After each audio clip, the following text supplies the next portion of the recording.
We have been listening to video testimony and live testimony from Cassidy Hutchinson, particularly about her conversations with President Trump and her former boss, Mark Meadows, in the lead up and during the January 6th Capitol attack, describing a moment before Trump's rally on January 6th where the president had said he wanted to let more people into his rally by removing the magnetometers. Take a listen to this. He was angry that we weren't letting people through the mags with weapons, what the Secret Service deems as weapons and our weapons. But when we were in the offstage announce tent, I was part of a conversation. I was in the vicinity of a conversation where I overheard the president say something to the effect of, I don't effing care that they have weapons. They're not here to hurt me. Take the effing mags away. Let my people in. They can march to the Capitol from here. Let the people in. Take the effing mags away.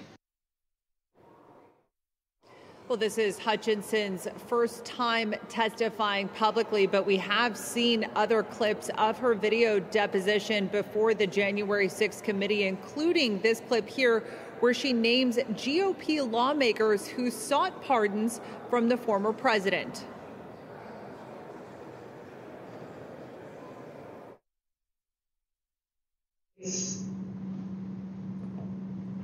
And Mr. Brooks, I know, have both advocated for there to be a blanket pardon for members involved in that meeting and a handful of other members that weren't at the December 21st meeting.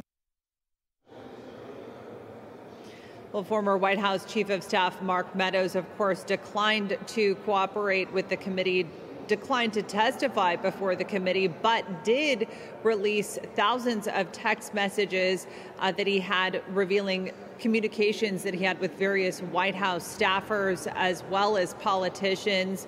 That was, of course, before he stopped cooperating. But the committee is really going to be scrutinizing Hutchinson here as not only someone who was close to the Oval Office, tapped into those communications at the West Wing, but also someone who was a point of contact for Republican lawmakers. We also want to note that, again, back to Republican criticisms that these have been partisan hearings. We know Representative Cheney, who is one of two Republicans to sit on the January 6th committee, she continues to show video of the president himself encouraging protesters to march to the Capitol, but again, cutting that video short of the president saying to do so peacefully, going back to, again, those Republican criticisms about the fact that they haven't been able to cross-examine any of these witnesses, and all of this evidence is being tightly controlled. But we are expected to hear more revelations